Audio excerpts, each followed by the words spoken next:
রাধে রাধে, জয় শ্রীকৃষ্ণ। তো দেখো আমরা রাতের বেলা কি করছি, কি আর করবো। হ্যাপি মঙ্গলবার, কালকে তো বিশ্বকর্মা পুজো। তা আমাদের মনে খুব দুঃখ, এবার তো পুজো হলো না, আগেই তোমাদের বলেছি। তার জন্য দেখো আমরা কি করছি। দাদা আমাদের কি ট্রিট দিয়ে দিল আজকেই, বললো মনে কষ্ট পেও না, খাওয়া দাওয়া করো, এনে দিচ্ছি। তা সবার ছুটি হয়ে গেছিলো, তা রান্না করতে একটু লেট হয়ে গেছে, কাজের খুব চাপ, মানে কি বলবো, কিছু আর বলার নেই। তো দেখো কি দারুণ দারুণ রান্না হয়েছে, কেউ গন্ধে তো আমার পেট ভরে যাচ্ছে, খিদে পেয়ে গেল তো আমার। ও তোমাদের দুজনের তো, তাহলে তাহলে ক পিস, 4 পিস। তো দেখো কি কি রান্না হয়েছে, মাংস, রুটি। তুই ঢোক গেলে গেলেই শেষ করে ফেলে দিচ্ছিস ওখানে, সব পেট খারাপ করবে। মাংস, রুটি, এই যে মাংস, রুটি আর এই যে রসগোল্লা। এটা দাদা প্রথম টেলার দিয়েছে, আরও খাওয়াবে, আরও অনেক কিছু আছে। পুজোটা চলে গেলে দা রুটি দিয়ে দিই ওদের।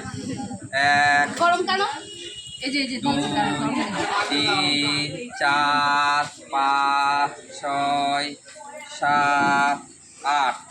দাও 2 পিস মিষ্টি দিয়ে দাও এদের।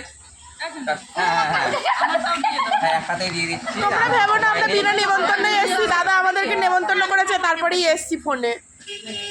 তা দাদা বললো তোমার নাতনিদেরও ডাক দিয়ে নাও। তা দাদা বললো কষ্ট পেও না। যাই হোক সব কিছু ভালো হলো, কাজেরও চাপ রয়েছে সামনে, পুজো তো এগিয়ে এসছে, এগিয়ে তো এসছে।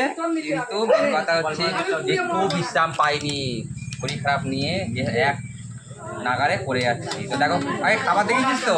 হ্যাঁ তুই যে 1 গামলা খাচ্ছিস, সবাইকে দেখিয়েছি রে, দেখিয়েছি।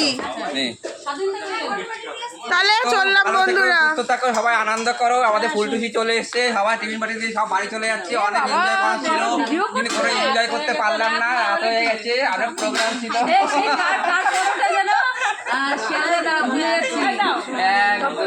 রাজুদার পরোটা না, এটা হচ্ছে অসীমের পরোটা।